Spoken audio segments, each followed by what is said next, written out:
रसिक हो, जेव्हा गीतांचे शब्द अर्थपूर्ण असतात आणि त्या शब्दांना भावपूर्ण सुरेल आवाजाची जोड मिळते, तेव्हा रसिक श्रोते आपोआपच मंत्रमुग्ध होतात.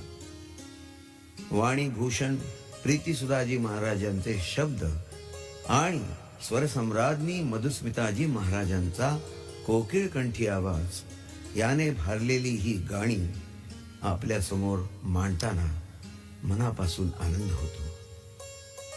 मनुष्याने कसे राहावे, काय घ्यावे, काय घेऊ नये, काय करावे, काय करू नये, हे सर्व अगदी सोप्या सरळ शब्दात आणि तितक्याच सुंदर आवाजात आपण ऐकूया.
रसिक हो, जेव्हा गीतांचे शब्द अर्थपूर्ण असतात आणि त्या शब्दांना भावपूर्ण सुरेल आवाजाची जोड मिळते, तेव्हा रसिक श्रोते आपोआपच मंत्रमुग्ध होतात। वाणीभूषण प्रीतीसुधाजी महाराजांचे शब्द आणि स्वरसम्राज्ञी मधुस्मिताजी महाराजांचा कोकिळकंठी आवाज याने भरलेली ही गाणी आपल्या समोर मांडताना मनापासून आनंद होतो। मनुष्याने कसे राहावे, काय घ्यावे, काय घेऊ नये, काय करावे, काय करू नये, हे सर्व अगदी सोप्या सरळ शब्दात आणि तितक्याच सुंदर आवाजात आपण ऐकूया।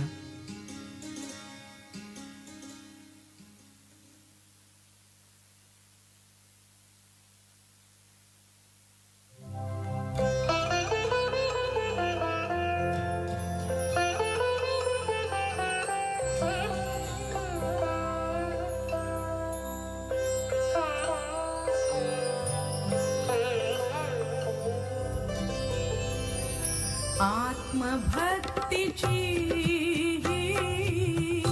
लागली होटाळी, आत्मभक्तीची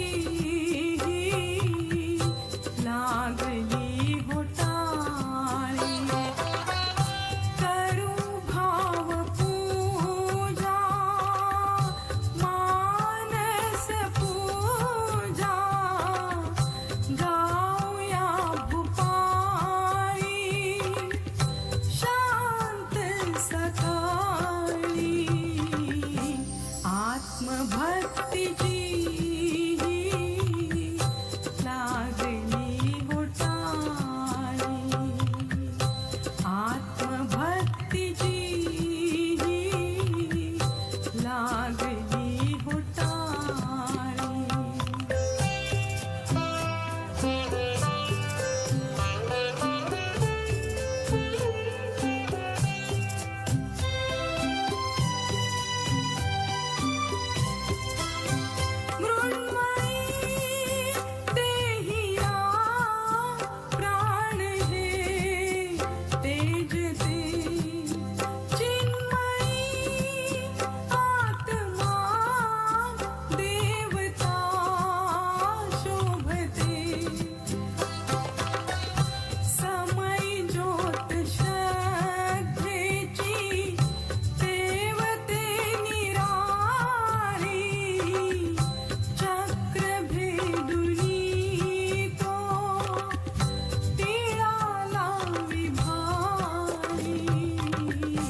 लागली होटाळी।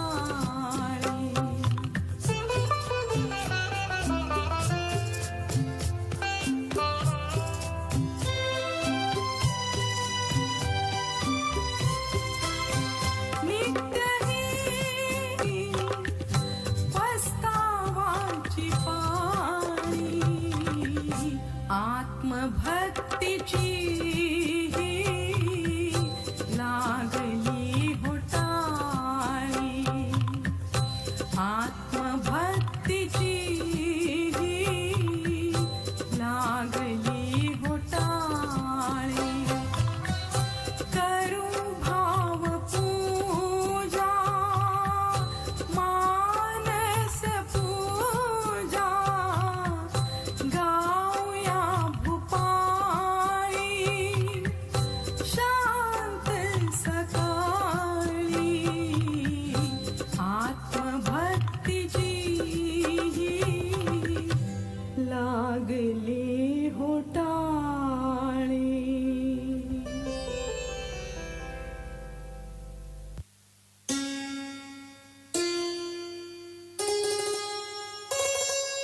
रसिक हो, जेव्हा गीतांचे शब्द अर्थपूर्ण असतात आणि त्या शब्दांना भावपूर्ण सुरेल आवाजाची जोड मिळते, तेव्हा रसिक श्रोते आपोआपच मंत्रमुग्ध होतात।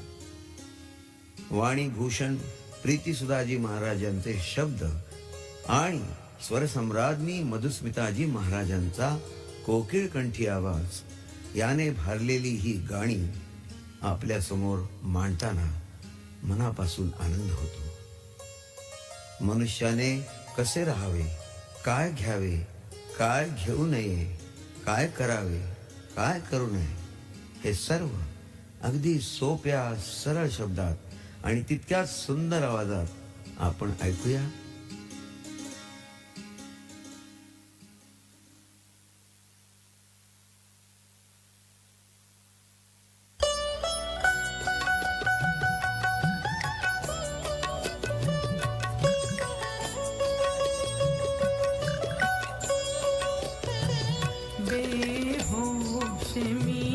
बेहोश मी माझान उरलो आज मी. बेहोश मी माझान उरलो आज मी.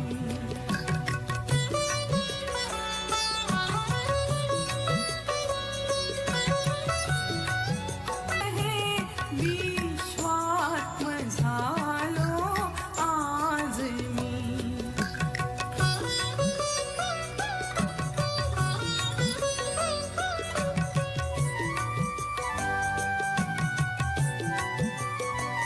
कोठून येती हे प्रकाशी आवर्त पिंडा व्यापण्या. दाटून आल्या तत्कृपेच्या सात्विकी देही खुणा. सुस्नात झालो रंगगंधी अंद्रिष्ट झालो आज मी. लास्ट में सूचना दे देंगे सुस्नात झालो जितनों से जुड़े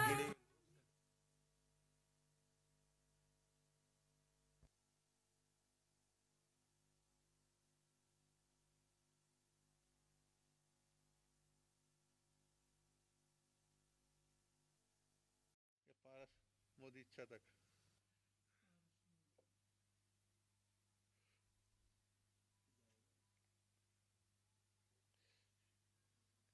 जा रही है आवाज. अच्छा कोई बात नहीं, 45 लोग सुन रहे हैं.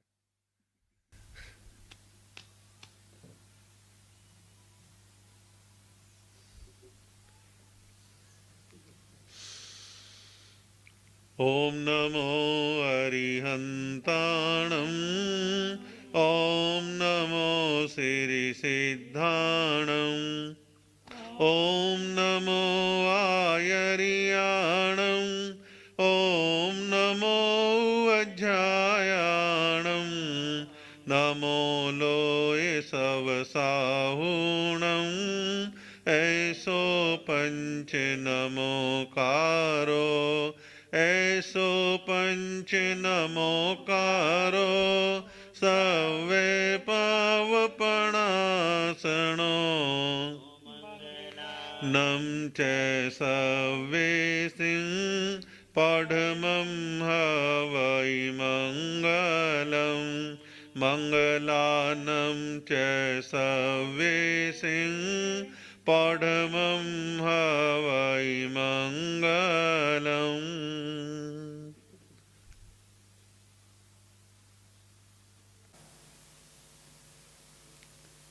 हो गया ठीक. शासनिस परमात्मा प्रभु महावीर के पावन श्री चरणों में कोटिशः वंदना.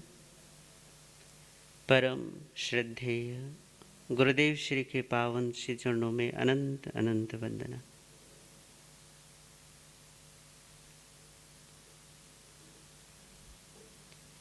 परम प्रिय प्रभु श्रीमन भगवान महावीर स्वामी की पावन देशना निर्ग्रंथ प्रवचन जो हमने 1 नवंबर तक चलाई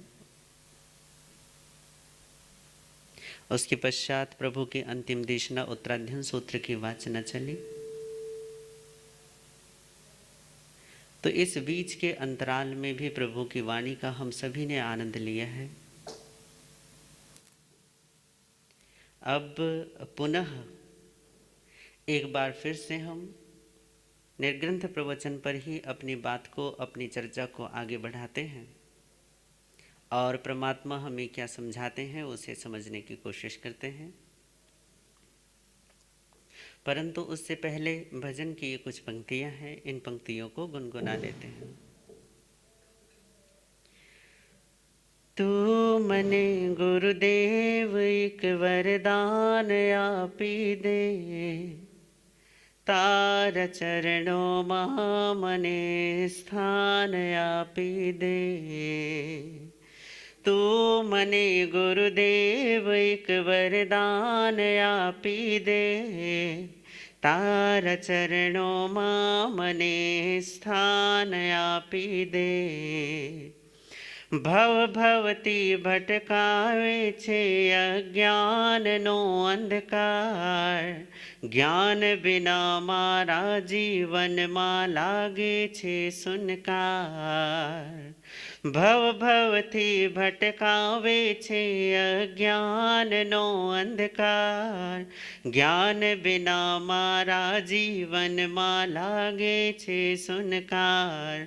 तू मने गुरुदेव सम्यक ज्ञान आपी दे, तार चरणों मने स्थान आपी दे।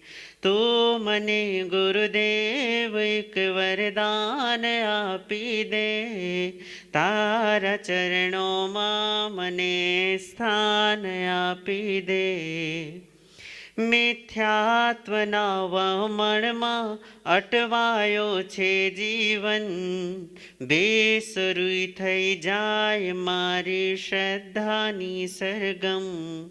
મિથ્યાત્વના વમણમાં અટવાયો છે જીવન, બેસુરી થઈ જાય મારી શ્રદ્ધાની સરગમ।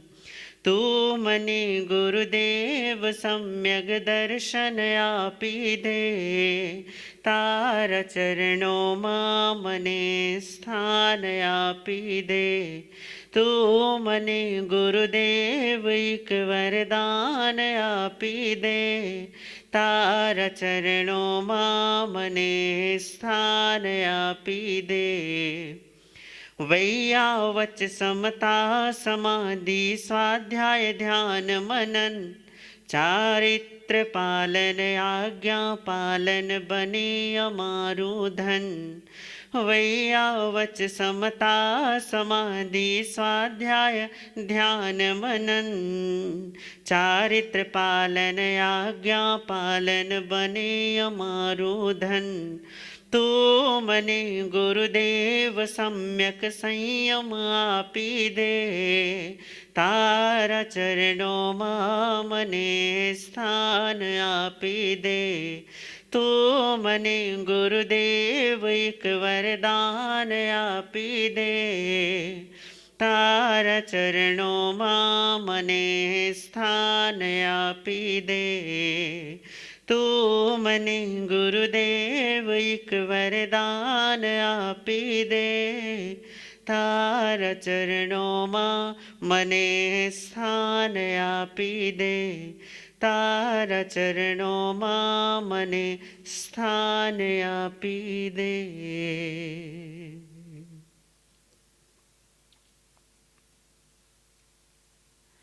पूर्व में जो हमारी चर्चा थी उस श्रावकों की 11 प्रतिमाओं पर चल रही थी, जिसमें 5 ब्रह्मचर्य प्रतिमा तक, 6 ब्रह्मचर्य प्रतिमा तक हमारी बात हो चुकी और उसे हमने समझने की कोशिश की। अब हम आगे की प्रतिमाओं को संक्षेप में समझने की कोशिश करते हैं।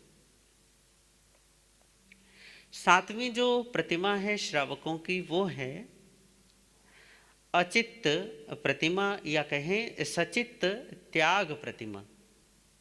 अब क्योंकि ये 7वीं प्रतिमा है तो इसकी जो आराधना है सचित्त त्याग प्रतिमा की, इसकी आराधना की जाती है 7 महीने तक, क्योंकि एक एक महीने हर एक प्रतिमा में बढ़ाया जाता है। ये 7वीं प्रतिमा है तो इसकी आराधना 7 महीने तक की जाती है।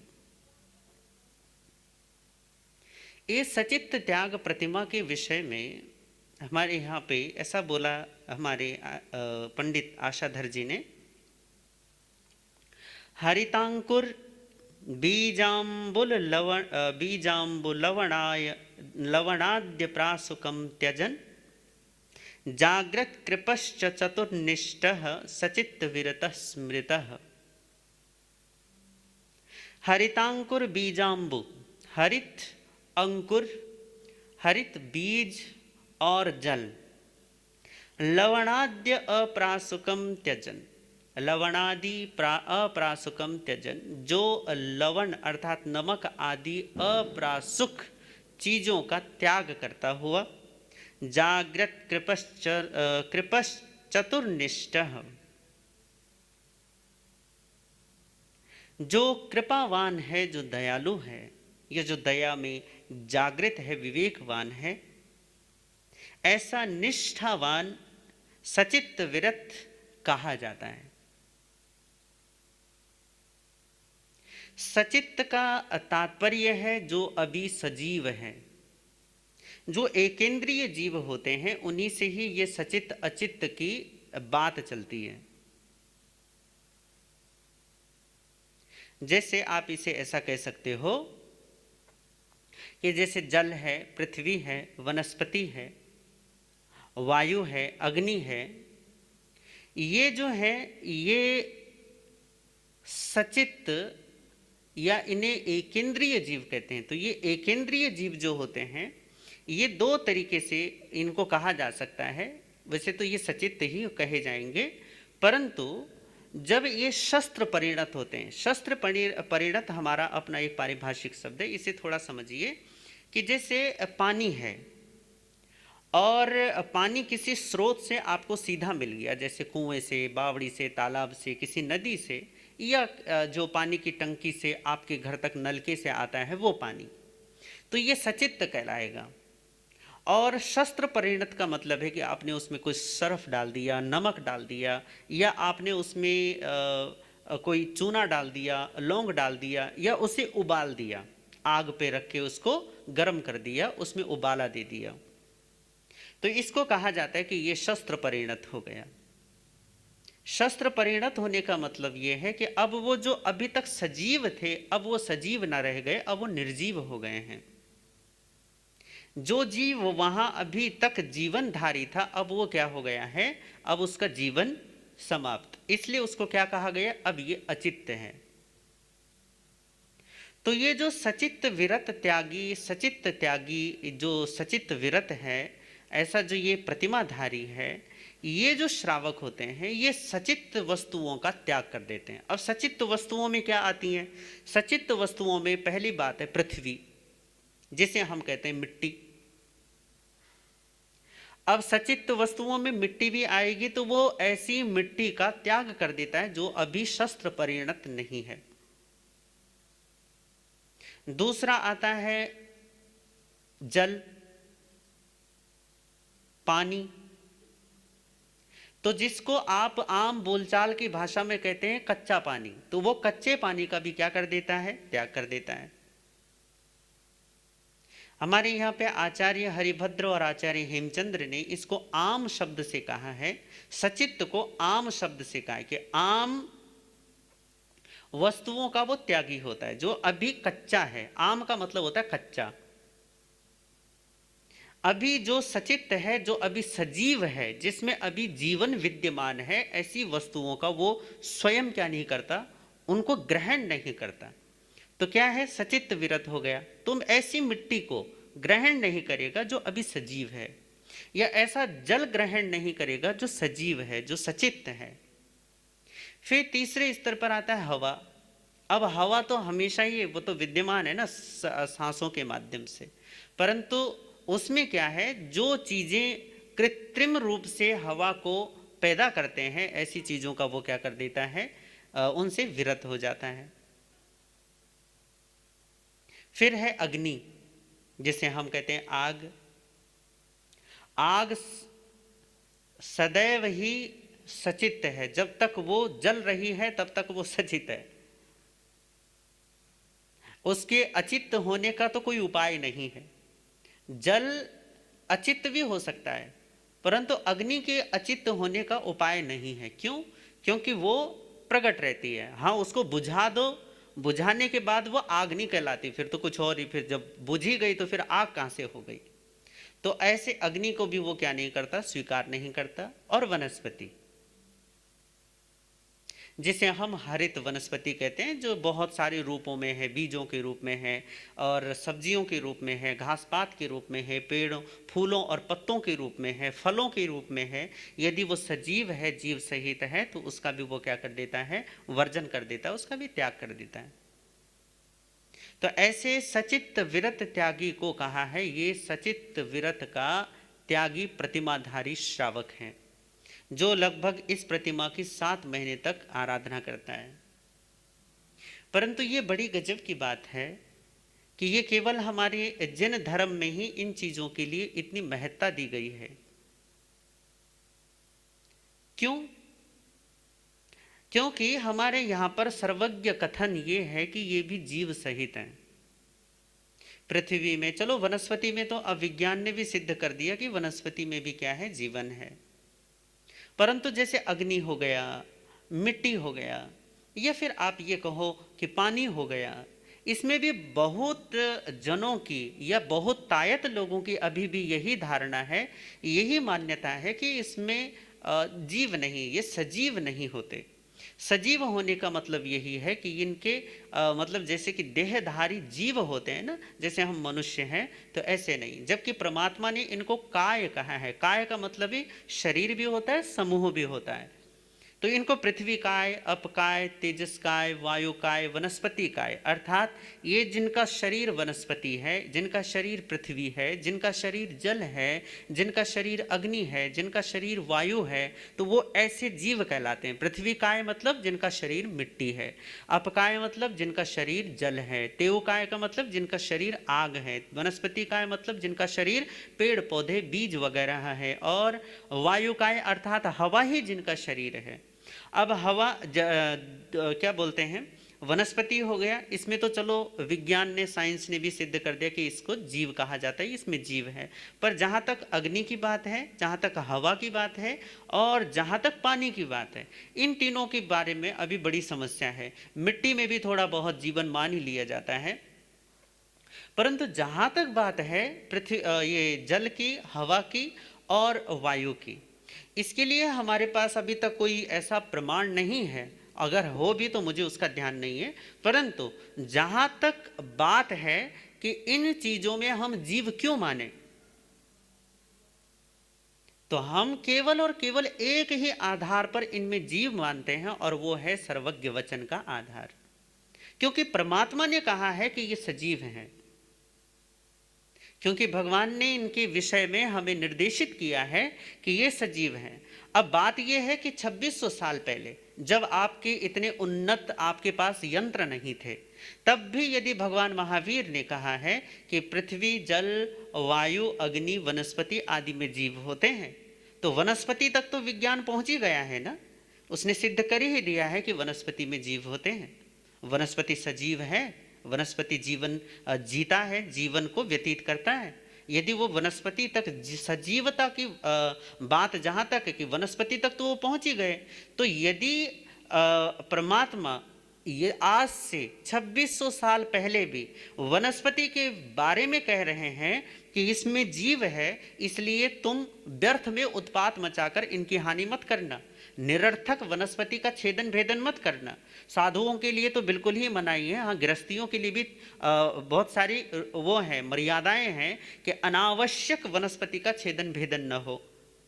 ये इन 6 जीव निकायों के विषय में। तरसकाय अलग हो गया, स्थावर कायों की बात चल रही है। तो जिसमें स्थावर काय है कि पृथ्वी, जल, अग्नि, वायु, वनस्पति। वनस्पति के संबंध में यदि भगवान का वचन सत्य है कि वनस्पति सजीव है, तो हम इसी आधार पर इसी बात को आगे भी लेकर चलते हैं कि जिनका वचन वनस्पति के बारे में सत्य है, उनका वचन जल के बारे में भी सत्य है, पृथ्वी के बारे में भी सत्य है, अग्नि के विषय में भी सत्य है, वायु के विषय में भी सत्य है। कारण यह है कि उन्होंने अपने निर्विरोध, निर्विघ्न, निरंतराय ज्ञान के माध्यम से, ऐसा प्रत्यक्ष ज्ञान से उन्होंने जानकर कहा है, देख कर कहा है कि यदि वनस्पति में जीव आज सिद्ध है, तो कभी ना कभी पृथ्वी में, जल में, वायु में, अग्नि आदि में भी, इनमें भी क्या हो जाएगा, जीव सिद्ध हो ही जाएगा। तो सजीवता भगवान ने कही कि ये सजीव हैं, इसलिए इनका क्या नहीं करना, इनका छेदन भेदन नहीं करना। तो श्रावकों की तो जहां तक बात है कि श्रावकों के लिए कहा कि 7 महीने इस चीज की आराधना करे, बचकर रहे इन सूक्ष्म जीवों के प्रति। तो इन सूक्ष्म जीवों के प्रति पहला आधार तो यह है क्योंकि सर्वज्ञ भगवान की ऐसी देशना है, उन्होंने ऐसा कहा है कि ये सजीव हैं। तो तब क्या होता है, जो उनका शिष्य है, मैं हूं, आप हैं, या जो भी भगवान को मानते हैं, तो उनके वचन को मानकर, उनको प्रमाण मानकर कि परमात्मा आपका वचन सत्य, मैं नहीं जानता कि इनमें जीव है या नहीं है, परंतु आपका वचन सत्य है, इसलिए आपके सत्य वचन के अनुसार मैं इनके प्रति कृपालु होता हूं। यहाँ पे शब्द बड़ा अच्छा आया है, जागृत कृपश्च चतुर्निष्ठः, कि जो इनके प्रति जागृत कृपालु वाला है, मतलब जिसकी कृपा जागृत है, जिसका विवेक जागृत है, और ऐसी कृपा के लिए जो निष्ठावान है। क्यों? क्योंकि भैया कृपा करता है। कृपा का मतलब ये है कि बेचारे जिसको हम ये मानते कि ये हमारे जितना सामर्थ्यशाली नहीं है ना, जिसकी ताकत हमारी जितनी नहीं है, जो हमारे समकक्ष नहीं है, या जो हमसे बढ़कर तो क्या हमारे बराबरी भी नहीं है, और आप यदि उसे दुखी पीड़ित देखते हैं तो आप कहते हैं यार चलो इस पे दया करो, इसको क्यों, बिल्कुल बेचारा पहले से परेशान है, तो पहले से परेशान को और क्यों परेशान करना। तो जो पहले से दुखी हो, आप उसे कहते हो लोगों को कि भैया इसको दुखी मत करो, ये तो पहले से ही दुखी है। जो पहले से रो रहा हो, तो आप क्या कहते हो कि भैया इसको और मत रुलाओ, ये तो पहले से रो रहा है बेचारा, और क्यों रुलाते हो इसे। तो यही बात यहाँ पर कृपा की है। कृपा का मतलब कि ये बेचारे तो पहले से ही दुखी हैं, तो मैं अपनी कोई भी क्रिया से, अपने किसी भी कर्म से, अपने किसी भी स्वार्थ के वशीभूत होकर इनको अनर्थ में, फिजूल में, व्यर्थ में, बेकारण, बेवजह इनको क्या नहीं करूँगा, दुख नहीं दूंगा, इनको पीड़ित नहीं करूँगा। तो इसलिए 7 महीने तक श्रावक भी इस चीज की आराधना करता है, कृपा के वशीभूत होकर कि ये जीव भी दया के पात्र हैं, ये जीव भी हमारी करुणा के पात्र हैं, ये जीव भी जीवन जीने के योग्य हैं, इनको भी जीवन जीने का अधिकार है, फिर चाहे वो पृथ्वी, जल, अग्नि, वायु ही के ही क्यों ना हो।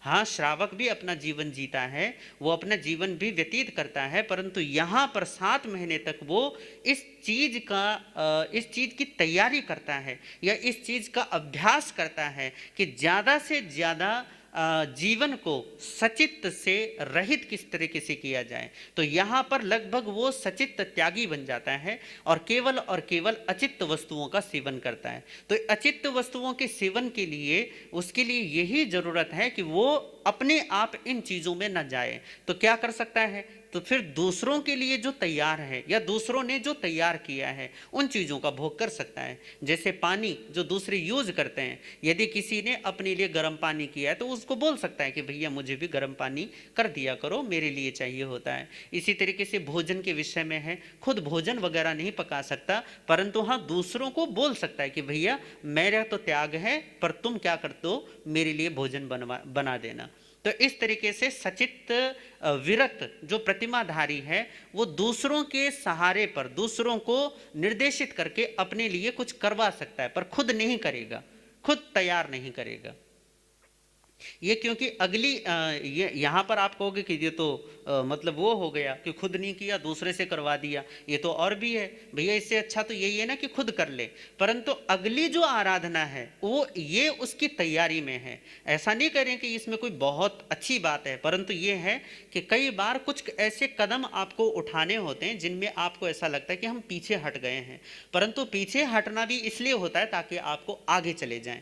ये इसे ऐसे समझिए कि कई बार आप आराम इसलिए करते हैं, नींद इसलिए लेते हैं ताकि आपको ताजगी आ जाए और आप फिर से पुनः यात्रा कर सकें। इसी तरीके से ये सचित्त विरत है कि यहाँ खुद वो सचित्त वस्तुओं का सेवन नहीं करता, परंतु दूसरों को कह सकता है कि मुझे आप ऐसा कर दो, ये पानी क्योंकि मैं सचित्त नहीं लेता तो आप मेरे लिए पक्का पानी बना देना, मतलब अचित्त पानी बना दो, प्रासुक पानी बना दो, प्रासुक भोजन बना दो, या ऐसा काम कर दो, तो वो कह सकता है। ये हुआ सचित्त विरत की मतलब, पर खुद नहीं कर सकता, खुद वो करेगा नहीं। इस तरीके से 7 महीने तक इस सचित्त विरत की आराधना करता है। किसी भी सजीव वस्तु को, चाहे वो पृथ्वी मिट्टी हो, जल हो, अग्नि हो, वायु हो, वनस्पति हो, छूता तक नहीं है, क्योंकि इन जीवों को छूने मात्र से भी पीड़ा होती है। तो उस पीड़ा से उन जीवों को बचाने के लिए उनसे क्या रहता है, अपने आप को दूर रखता है। ये हुआ सचित्त विरत। उसके बाद जो अगली है 8वीं प्रतिमा, जिसकी आराधना 8 महीने तक की जाती है, वो है आरंभ त्याग। अब यहां पर बात थोड़ी सी आई, ये जो है ये भी लगभग षड जीव निकाय की ही उसका वो है, क्या बोलते हैं, उनकी हिंसा का त्याग है। पहले में क्या था, सचित्त विरत का, इसमें क्या है, आरंभ त्याग का।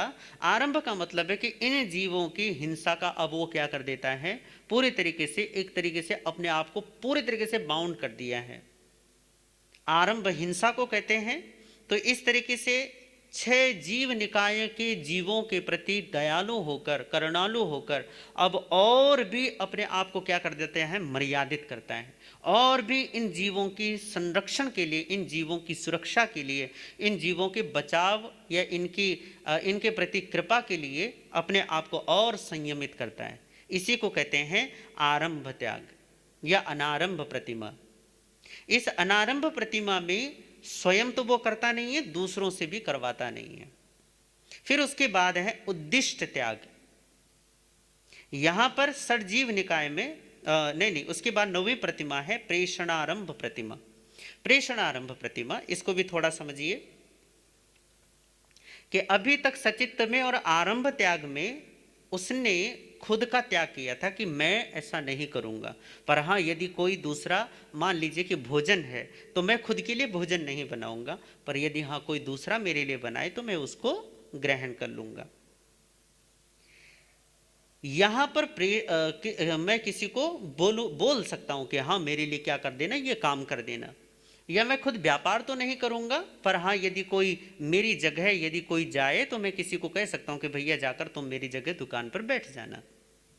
मैं कह सकता हूं किसी को कि यदि मुझे लगे कि भैया ये काम बिगड़ रहा है तो मैं किसी को बता सकता हूं कि इस काम को इस तरीके से कर लेना।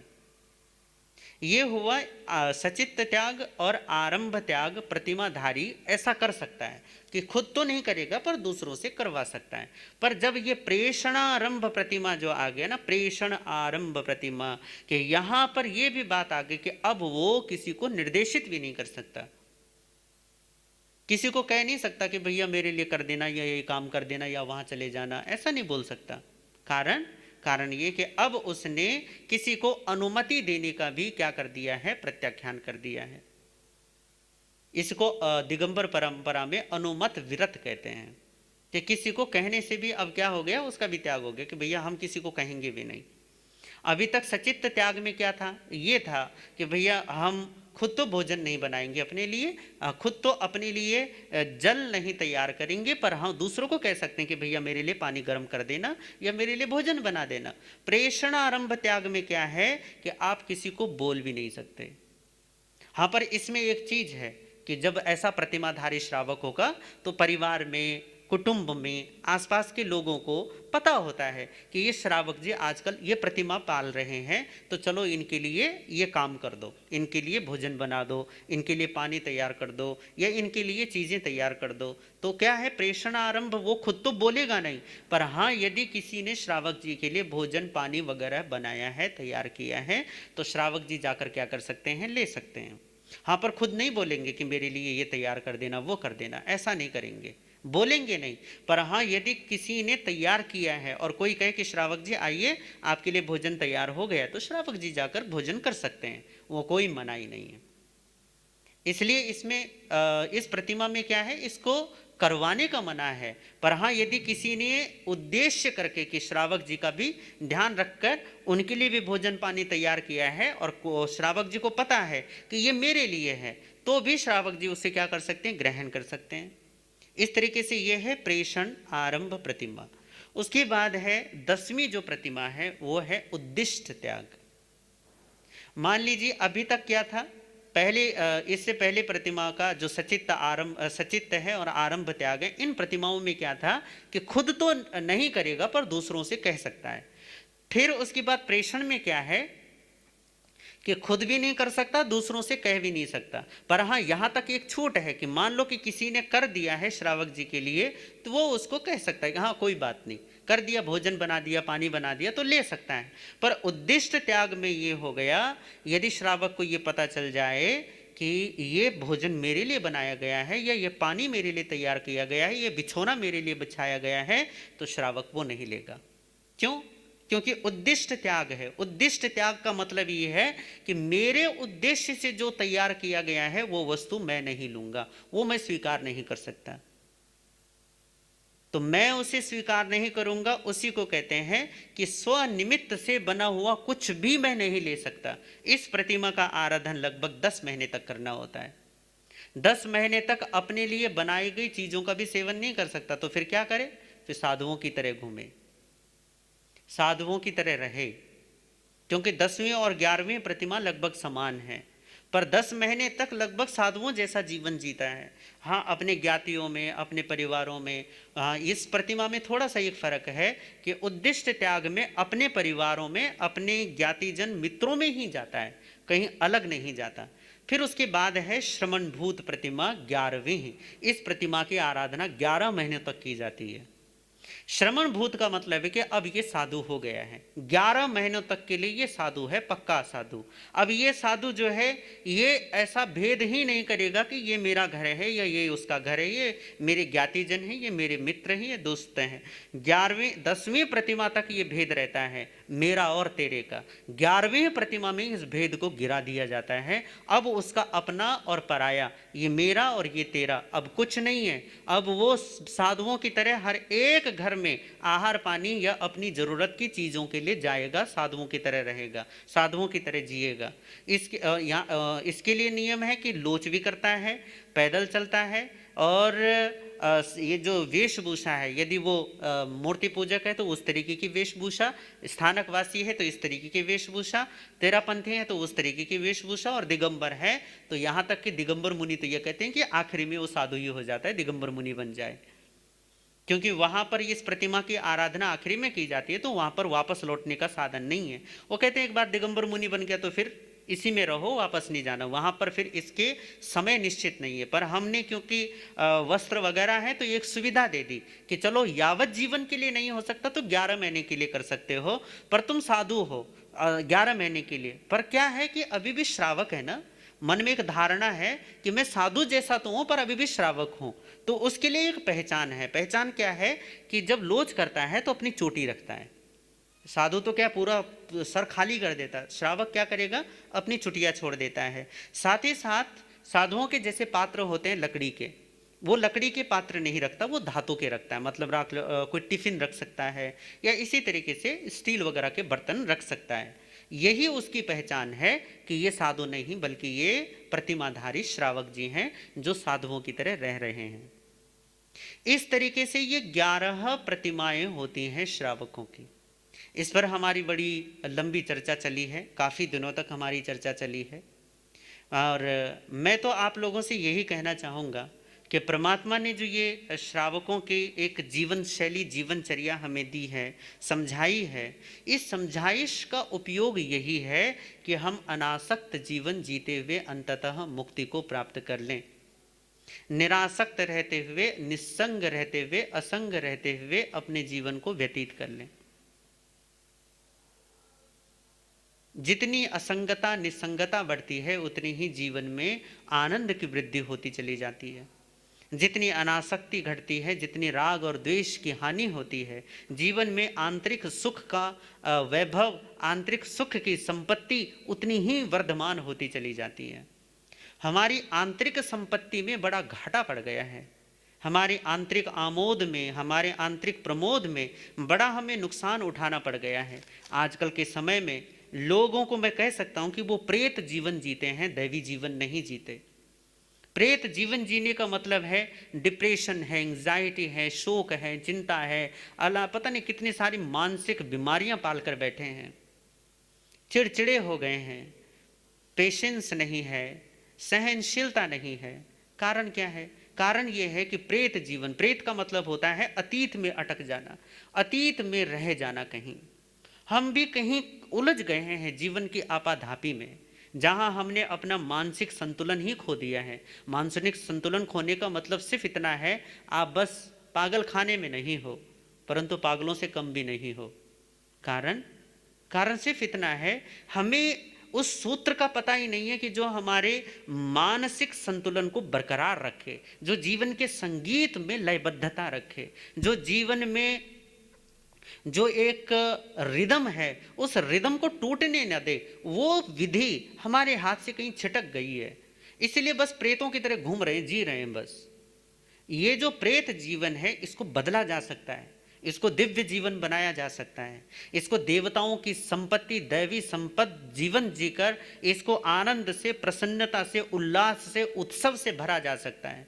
साल में एक दिन दिवाली आती है तो चारों तरफ दिए जलाकर खुशी मनाते हो।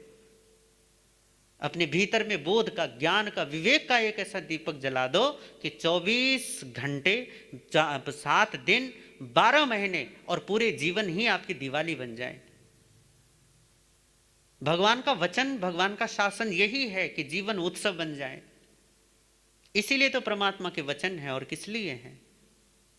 तो परमात्मा के इन वचनों को जितना आप समझेंगे उतना ही जीवन में देखोगे कि हमारे जीवन में बोध बढ़ता चला गया। बोध बढ़ता चला गया तो आसक्ति घटती चली गई है, राग द्वेष घटते चले गए हैं, भीतर की मलिनता छंटती चली गई है, भीतर के कषाय भाव मिटते चले गए हैं। जितना जितना इन चीज़ों में हानि होगी उतनी उतनी आप देखोगे कि आंतरिक आनंद में वृद्धि होती चली जाएगी।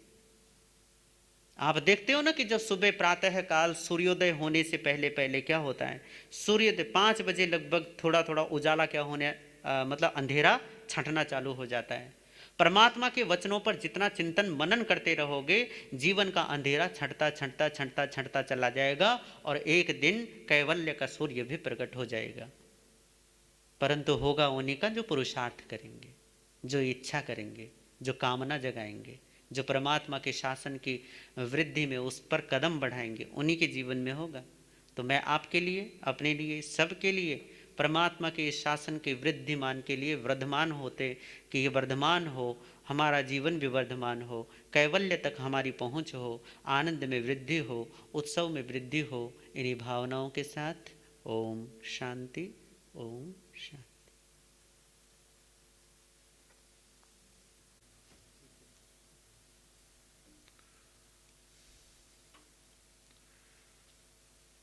धम्मो मंगलमुखिठाम्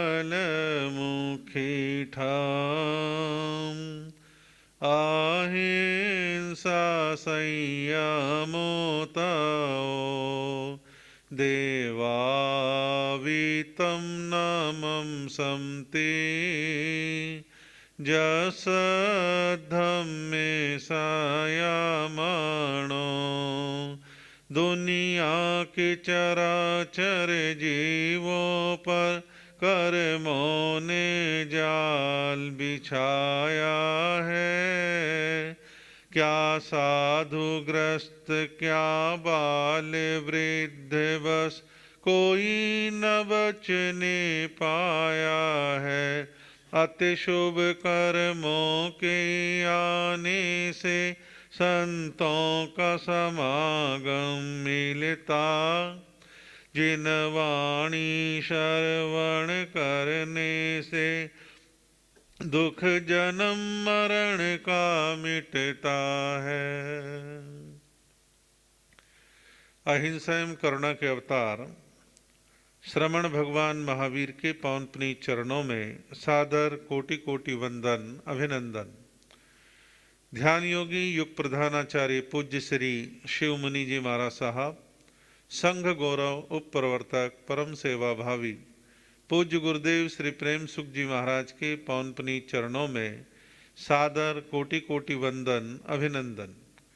आदरणीय मुनिवृंद, उपस्थित धर्म प्रेमी बंधुओं, माताओं एवं बहनों, आप लोग लगातार श्रवण कर रहे हैं आचार्यों की महान परंपरा में महान आचार्य हेमचंद्र सूरी जी के द्वारा प्रारूपित 35 प्रकार के मार्गानुसारी बोलों के संबंध में आप सुन रहे हैं, और जिसमें एक सूत्र की चर्चा चल रही है कि व्ययम आयोचितम कुर्वन् वेशम वित्तानुसार्थ है, कि गृहस्थी व्यक्ति अपनी इनकम अपनी आय के अनुसार अपना खर्चा करे और अपने वैभव अपनी संपन्नता के अनुसार अपना रहन सहन का स्टैंडर्ड बना करके चले, अनावश्यक खर्चे ना करे, फिजूल खर्चे ना करे और अपने दिखावे इत्यादि की प्रवृत्ति को ना अपनाए।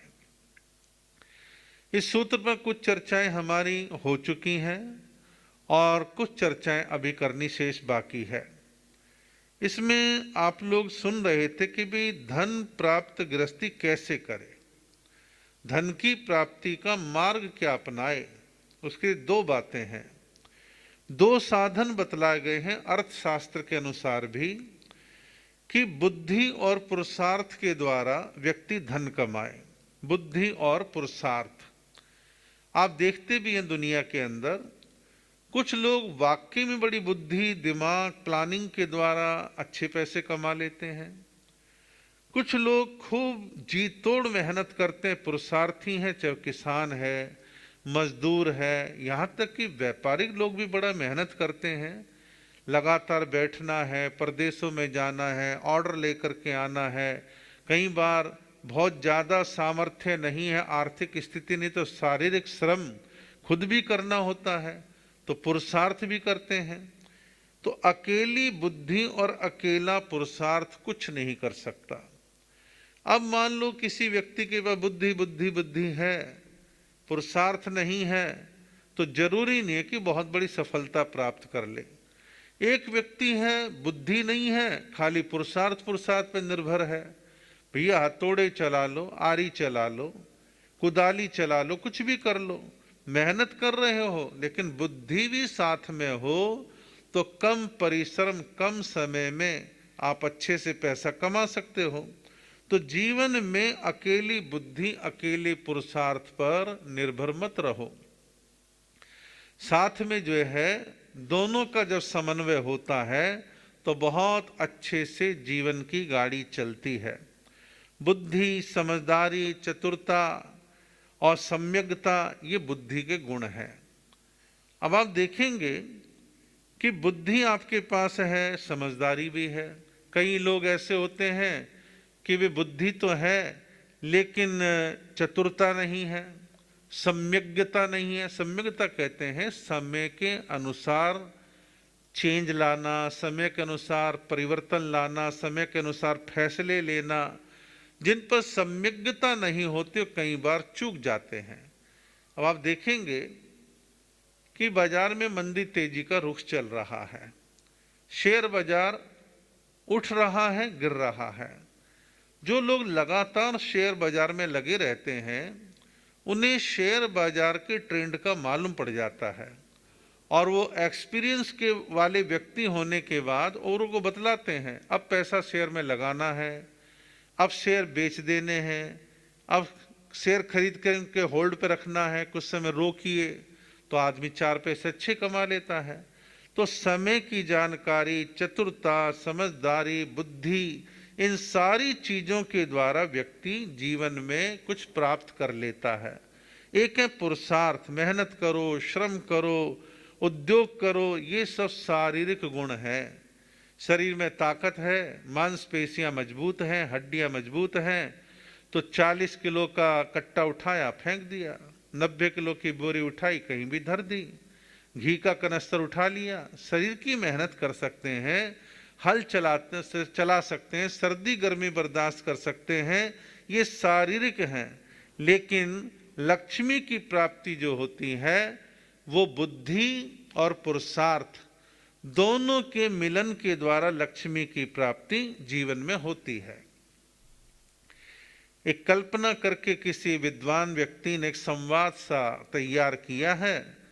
उन्हें एक बार वो कहते कि मैं लक्ष्मी से मिला और लक्ष्मी से मैंने प्रश्न किया कि लक्ष्मी जी, तुम विद्वान से डहा बहुत करती हो, डहा यानी जलन, ईर्षा, तुम विद्वान व्यक्ति से डहा जलन करती हो, ये प्रश्न उस व्यक्ति ने लक्ष्मी जी से पूछा और कहा कि तुम आलसी व्यक्ति से दूर भागती हो, ऐसा क्यों?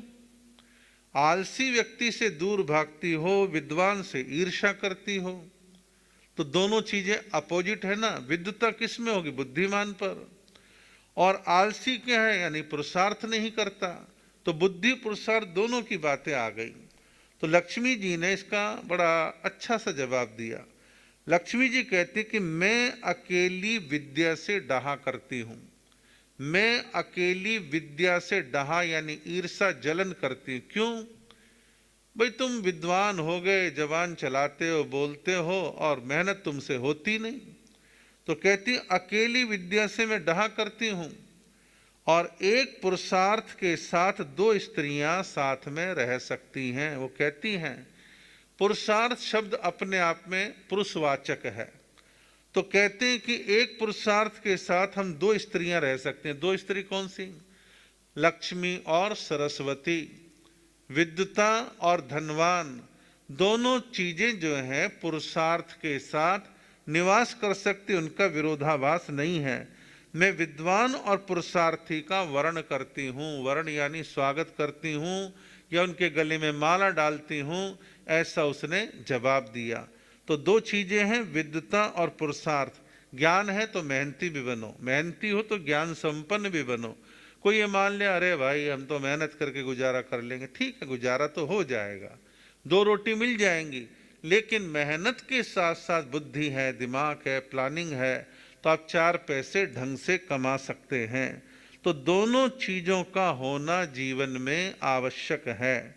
धन प्राप्ति के लिए समझदारी चाहिए, चतुरता चाहिए, बातचीत करने की कुशलता चाहिए, व्यवहार दक्षता चाहिए, वचन की पाबंदी चाहिए, प्रामाणिकता चाहिए, प्रयत्नशीलता चाहिए, सहिष्णुता है, जागरूकता है, सारे गुण चाहिए, तब जाकर के धन प्राप्त होता है। और धन प्राप्त करने के लिए समझदारी, कितनी बड़ी अच्छी बात है समझदारी।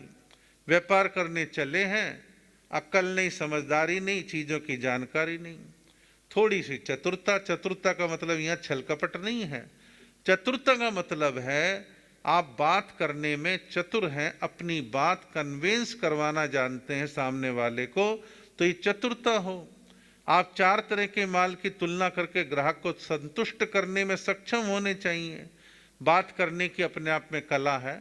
अब कोई सेल्समैन है, बात करने की कला नहीं है, तो क्या वो ग्राहक को संतुष्ट कर पाएगा, दुकान पे ठहरा पाएगा? नहीं, ग्राहक नाराज होकर चल देगा। उसे बात करने का तरीका ऐसा कि कुशलता से बात करे, व्यवहार दक्षता। अब मान लो कि दुकान पर महिलाएं आ रही हैं, पुरुष आ रहे हैं, युवा आ रहे हैं, आधुनिक पीढ़ी के लोग आ रहे हैं, आपको बात करने का तरीका नहीं है, एक रेट बोल दिया, लेना लो नहीं तो जाओ, तो ग्राहक से टिकने वाला नहीं है, चला ही जाएगा। वो कह ठीक है, तो सीधे मुंह बात नहीं करता है। तो व्यवहार में दक्षता हो, वचन की पाबंदी। आपने जिसको व्यापार में कोई वचन दिया, भाई 1 तारीख को तुम्हारी पेमेंट हम दे देंगे, तो आगे से माल आ जाए तो माल देना बंद कर देंगे, तुम्हारी कोई जबान नहीं है। चाहे 4 दिन फालतू ले लो, लेकिन कम से कम जो तारीख आपने दी उसे पेमेंट तो करो, बात तो आपको संभालनी पड़ेगी। तो जीवन में वचन की पाबंदी, प्रामाणिकता, रेट बतलाया है उस पर टिके रहना, या और भी बहुत सारी चीज़ों की प्रामाणिकता है। कहीं आपको 1000 किलो चीज़ भेजनी है, आपने 1000 की बजाय 900 950 भेजी तो गड़बड़ हो जाएगी, विश्वास टूट जाएगा, बेईमान है, धूर्त है, अच्छा आदमी नहीं है। आपने 1000 कहा 1000 भेजा, 500 कहा 500 भेजा। तो प्रामाणिकता भी होनी चाहिए, प्रयत्नशीलता। व्यापार प्रयत्न का नाम है, लगातार बार बार अभ्यास प्रयास, प्रयत्न करते रहो, कोशिश करते रहो, ग्राहक बढ़ते रहें, काम बढ़ता रहे, कोशिश निरंतर तरक्की की करते रहो, तो प्रयत्नशीलता जारी रहे। फिर है सहिष्णुता।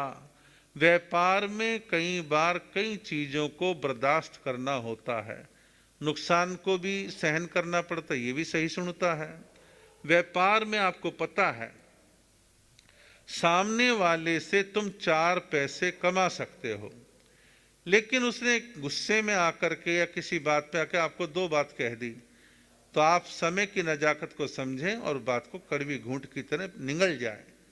देर सवेर उस व्यक्ति के मन में आएगा, देखो ठंडा आदमी है, बढ़िया आदमी है, व्यवहारिक आदमी है, इससे व्यापार करने मजा आता है, वो आपको सामान देगा, आप बेचेंगे, 4 पैसे कमाएंगे। तो सहिष्णुता व्यापार में होनी चाहिए, तुरंत तेजी लाने की आवश्यकता नहीं है। मैं ऐसा देखता हूँ, महसूस करता हूँ, अनुभव करता हूँ।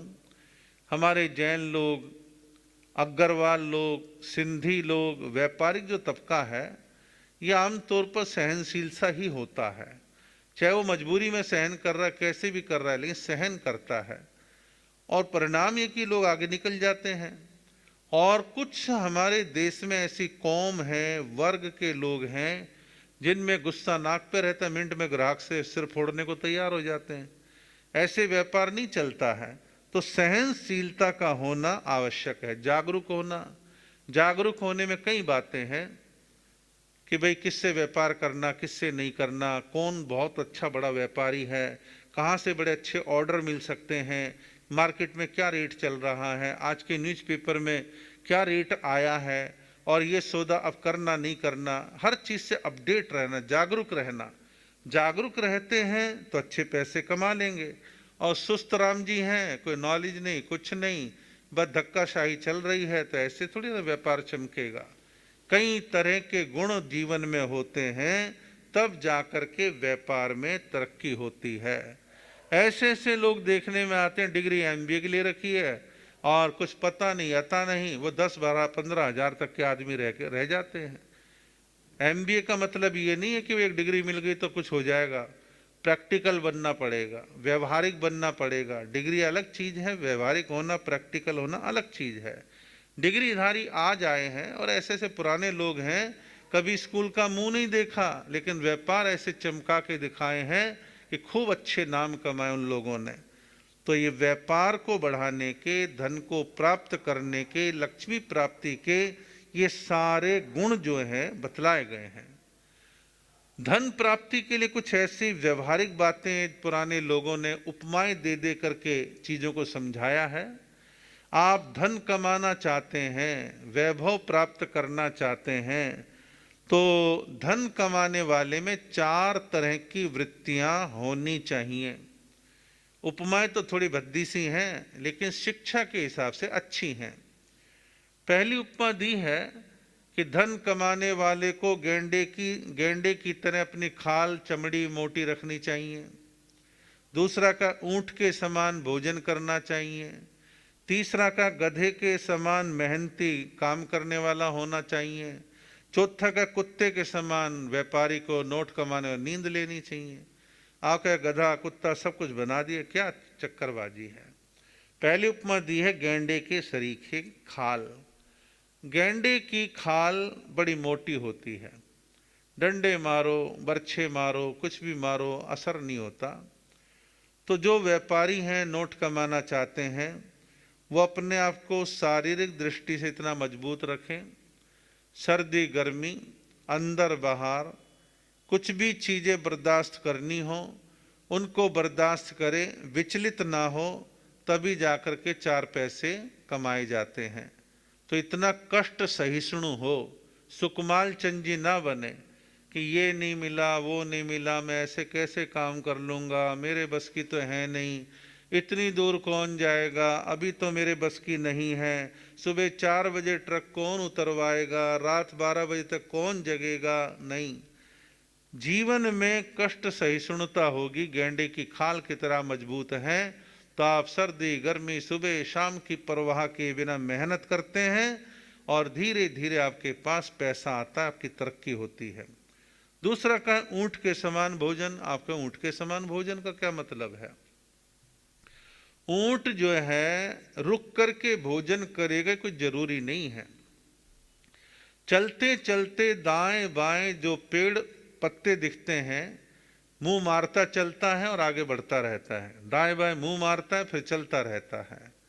तो व्यापारी आदमी केवल खाने खाने खाने के चक्कर में टिका रहे, बैठा रहे, हिले डोले नहीं, कहीं जाए नहीं। अब मान लो किसी ने आपको टाइम दे रखा, सरकारी अफसर ने, मिनिस्टर ने, बड़े व्यापारी ने, भाई दिन में 12:30 1 बजे 1:30 बजे आना मिलना। आप कह मेरे तो खाने का टाइम होता है, मैं तो 3 बजे आऊँगा। वो आपकी वेट नहीं करेगा, जब बुलाया है तब आप जाओ, खाना पहले खाओ बाद में खाओ, चलते चलते खाओ, साथ में लेके जाओ, जैसे मर्जी करो, लेकिन खाने के चक्कर में धन कमाने के अवसर को एक समझदार व्यक्ति नहीं छोड़ता। वो दुकान पे टिफिन मंगवा लेता है, ग्राहक है तो थोड़ा बीच में छोड़ देता है, फिर खा लेता है, फिर ग्राहक अटेंड कर लेता है। इस तरह से कुछ ना कुछ मैनेज करता है। तो कहने का मतलब ये है ऊंट के समान भोजन, कि भोजन के लिए रुकना नहीं है, खाते खाते अपने चल दो, कुछ ना कुछ करो, लेकिन कमाना है।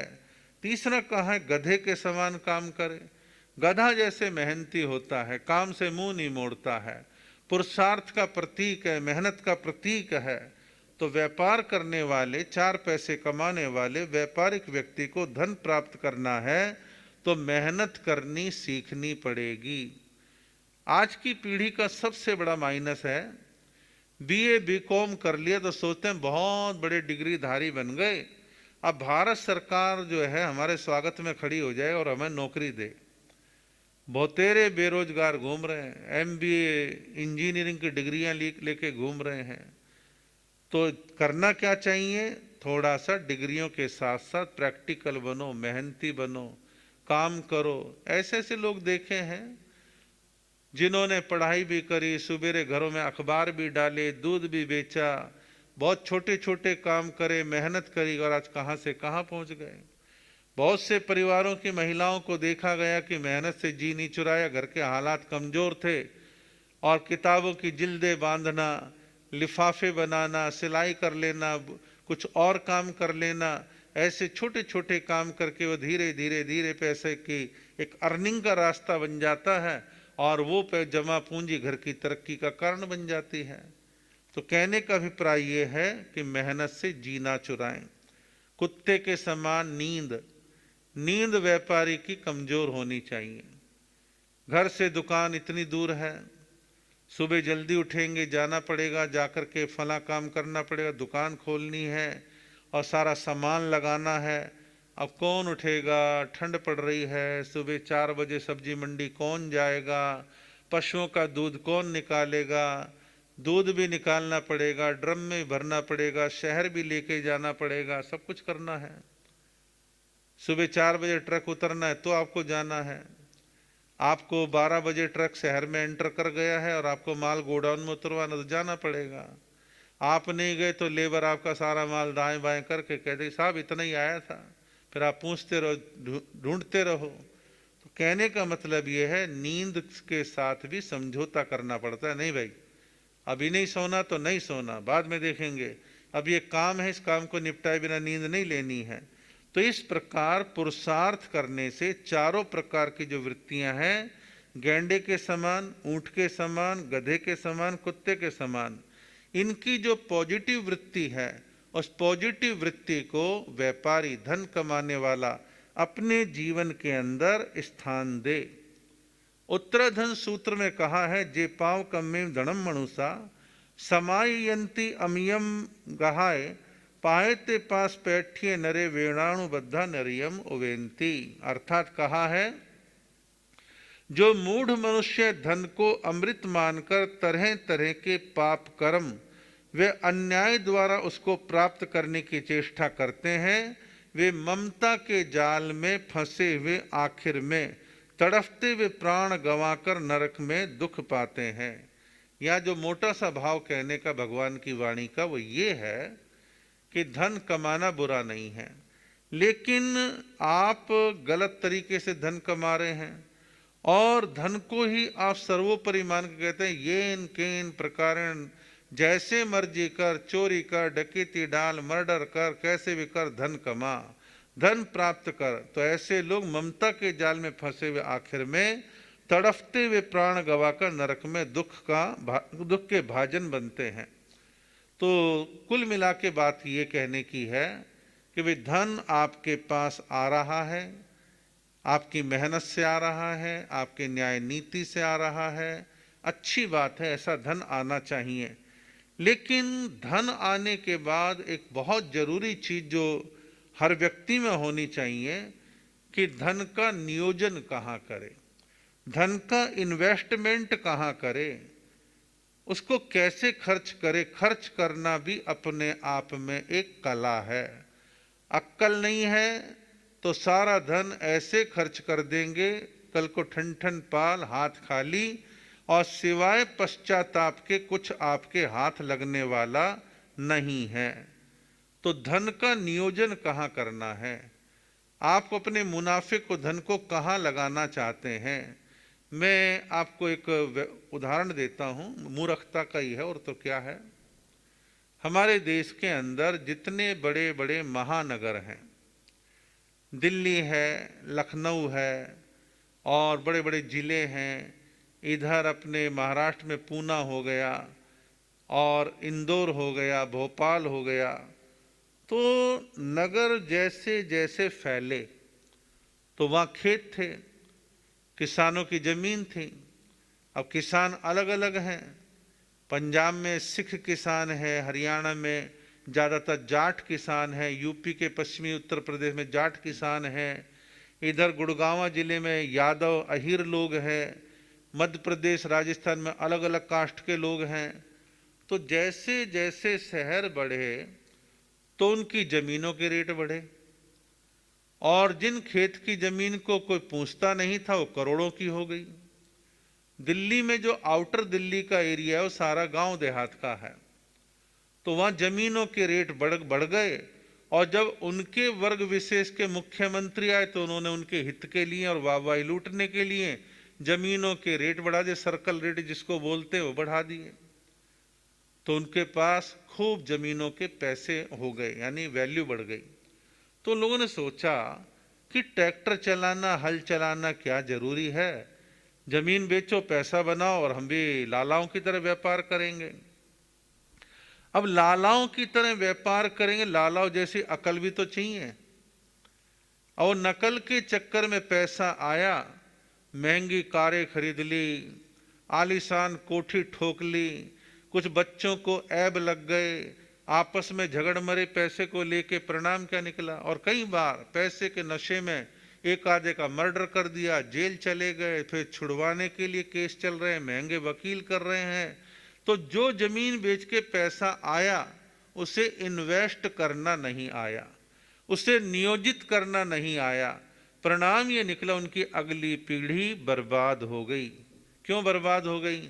इतना पैसा देख करके दिमाग खराब हो गया, और इतना पैसा देख के दिमाग खराब हो गया तो उनको ये सूझा नहीं कि इसे व्यापार में लगाएं, बैंक में रखें, ब्याज की कोई इनकम बनाएं, बच्चों को कुछ अच्छे हुनर सिखाएं। उस पर गौर नहीं किया तो उसका नुकसान बहुत लोगों ने भोगा। और कईयों ने उस पैसे को क्या किया, चुनाव में लगा दिया, हार गए, सब चौपट हो गया। तो कहने का मतलब कि धन का नियोजन कहाँ करना है, अकल होनी चाहिए।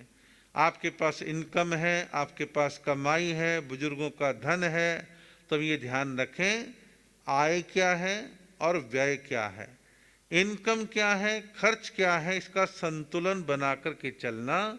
और ऐसे संतुलन बनाना कि अपने जीवन की गाड़ी रुके नहीं, ठप ना हो और आराम से हमारा काम चलता रहे। कौटिल्य अर्थशास्त्र बड़ा प्रसिद्ध रहा है। कौटिल्य अर्थशास्त्र कहता है कि हर व्यक्ति अपनी आय, इनकम का विचार करे कि मेरी कितनी कमाई है, कैसे कमाता हूँ, अन्याय का धन तो मेरे घर में नहीं आ रहा है। यदि मेरे न्याय के धन में आके अन्याय का धन भी मिक्स हो रहा है तो ऐसे ही है। मण भर दूध के अंदर टाटरी डाल दी, नींबू निचोड़ के कुछ बूंद डाल दी, परिणाम क्या निकलेगा? एक मण दूध फटेगा और दूध बेकार हो जाएगा। अब कहने को कह लो भी पनीर बन जाएगा, ये हो जाएगा, वो हो जाएगा, लेकिन दूध तो आपने फाड़ दिया, बेकार कर दिया। तो कहने का मतलब है कि हम जो है, हर व्यक्ति व्यवहार की बातें कह रहा हूँ, हमें तो कोई डायरेक्ट लेना देना नहीं, जो हमने जाना है, समझा है, पढ़ा है, उसके आधार पर कह रहा हूँ कि कौटिल्य अर्थशास्त्र की बातें वो अपने आप में अच्छी हैं। हमारे यहाँ पर उपासक दशांग सूत्र और राय प्रसेनीय सूत्र में इस प्रकार की कुछ बातें मिलती हैं कि हम धन का नियोजन कैसे करें। उपासक दशांग सूत्र और राय प्रसेनीय में धन के 4 विभाग करने की बात कही गई है। वो कहते हैं भी आपके टोटल धन का 4 विभाग करो। पहला भाग, एक भाग आप अपना व्यापार में लगा के रखो, 25% कह लो आप। एक भाग अपना पैसे का, संपत्ति का, पूंजी का व्यापार में लगाओ। एक भाग घर की व्यवस्था, अतिथि सेवा और दान के लिए लगाओ कि 25% धन जो है वो आपका घर की व्यवस्था, खाना पीना, कपड़े लत्ते वगैरह, इसमें मेहमान आ गए उनकी सेवा में और कुछ दान पुण्य में, इसमें पैसा लगाओ।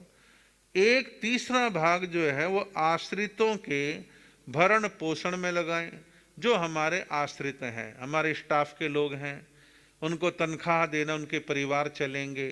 कोई दूर पास की रिश्तेदारी में उनकी सहायता कर देना, अपने ही परिवार के बच्चों के विकास में पैसा लगा देना, ये तीसरा भाग है। चौथा है भविष्य के लिए सुरक्षित रखना, 25% पैसा भविष्य के लिए सुरक्षित रखना। अब ये कोई गारंटीड नहीं है वर्तमान में 25% रखना ही जरूरी है।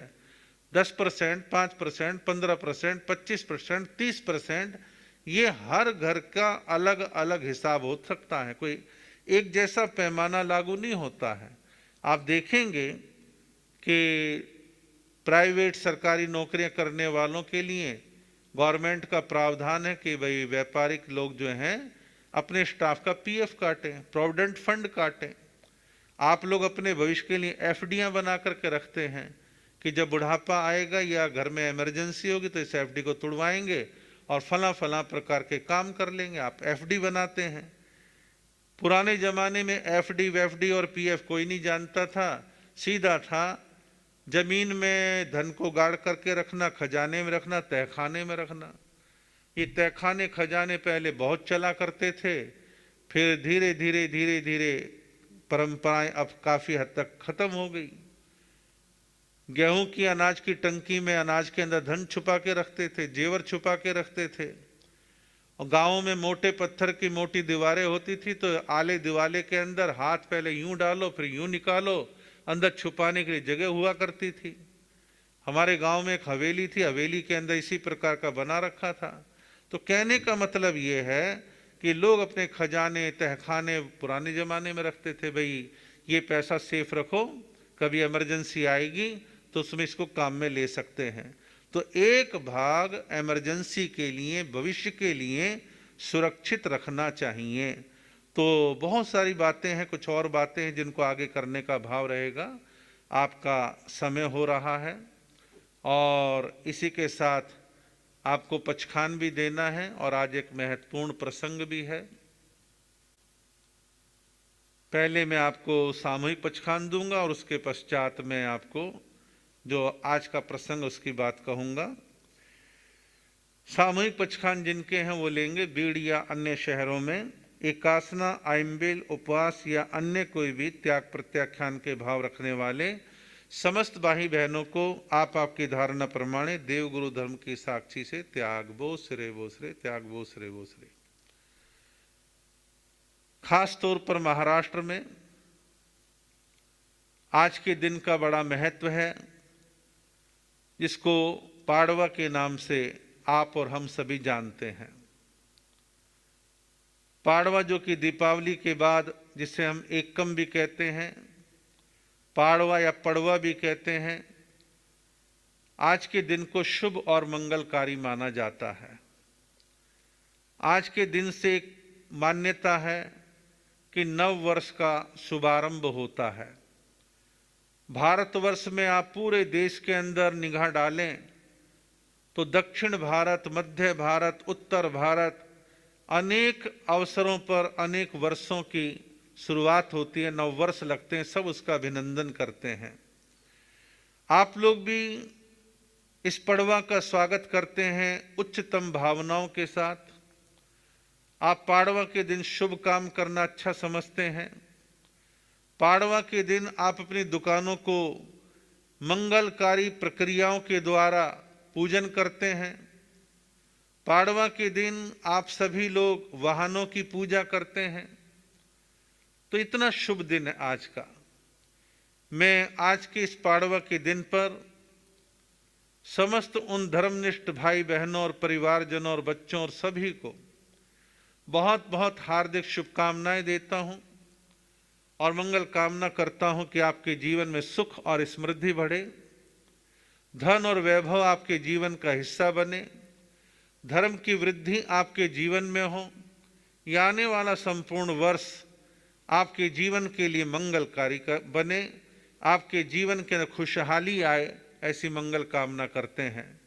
क्योंकि आपने और हमने देखा है पिछले लगभग 8 महीनों से कोरोना काल में बहुत सारी चीजें अस्त व्यस्त हो गई हैं, लेकिन मनुष्य का एक स्वभाव है कि वह आशावादी है, पुरुषार्थी है, और आशा की किरण दिख रही है कि धीरे धीरे ये कोरोना काल भी जाएगा, वैक्सीन भी आएगी, लोग काम धंधे व्यापार भी करेंगे, फिर दोबारा से सब कुछ अच्छा होगा, ऐसी हम आशा करते हैं।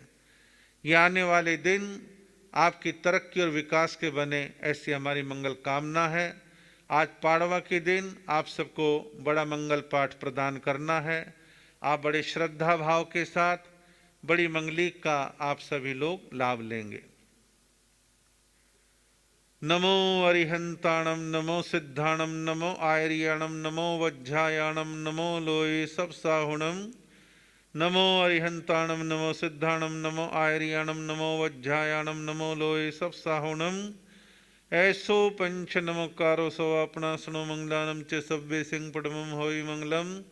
नम्यूण सुरसु गुरुल भयं परिवंदे गय क्लेशे अरिये सिद्धारिये वज्जे सब साहुणम। औसक घरम पासम पासम वंदामी कम गणमुक्कम विसर विसनिन्नासम मंगल कल्याण आवासम। विसर फलिंग मंतम कंठे धारी जो सयामणुओ तस गह रोग मारी। दुट्ठ जरा जंते उसामम जट्ठौ दूरे मंतो तुझ प्रणामो बहुफुलो होई। नर त्रिये सु जीवा पाउंती न दुख दो अगम तु सम्मत्ते लद्धे। चिंतामणि कप्पाय वभ्भये पाउंती अविघ्नेणम जीवाय रामरम ठाणम। ये संथुओ महायस भक्ति भर निभरेण हियेण। ता देव दिज बोहिम भवे भवे पास जन चंद। लोग सुजोय गरे धम तिथ्रे जने अरियंते गित्ते सम 24 संपि केवली। उसभ मजियम च वंदे संभव बीणम दिणम च सुमयम च पौम पैम सुपासम। जिणम च चंद पहम बम दे सुविहिं च पहुदंतम सियल सिज्जन सुवासु पूज्यं च। विमल मणंतम च जिणम धम्मम संतिम च वंदामि कुंथुम अरियं च मल्लिं वंदे। मुनि सुब्बयम नमि जिणम च वंदामि रिठ नेमिं पासम तैवद्यमाणम चेवम मैं विथ्वा विहुरैमला। पहीण जरमरणा 24 संपि जिणवरा तिथि आराम पसियंतो कित्तीय वंदीय मैयाय जे लोग सुतमा सिद्धा। आरोग्य वोहि लाभम समाय वरमुत्तमम दिंतो। चंदेशु निमल्यरा आई चेसु अय्यम पैसुरा सागर वर गंभीरा सिद्धा सिद्धि मम दिशंतो।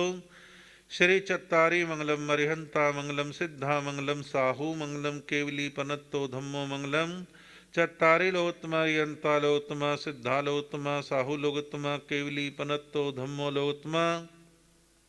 चत्तारी शरणम पवज्ये अरिहंता शरणम पवज्ये सिद्धा शरणम पवज्ये साहू शरणम पवज्ये केवली पनत्तो धम्मो शरणम पवज्ये। ये चार सरने दुख करने सुख करने मंगल करने।